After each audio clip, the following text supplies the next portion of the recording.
అపోస్తుల కార్యములు 9వ అధ్యాయము 31వ వచనంలో సంఘము క్షేమాభివృద్ధి నందు సమాధానం కలిగి ఉండెను.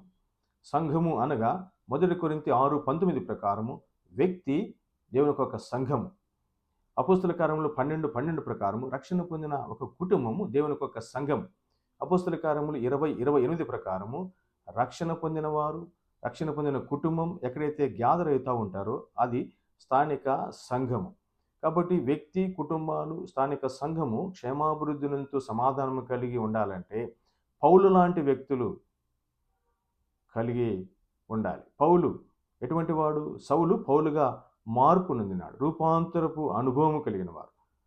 ఎక్కడైతే రూపాంతరపు అనుభవం కలిగిన నిజమైన రక్షణ, మారుమనసు, పాపక్షమాపణ అనుభవం కలిగిన వారు ఎక్కడైతే ఉంటారో అక్కడ క్షేమము, అభివృద్ధి, సమాధానము కలిగి ఉంటుంది.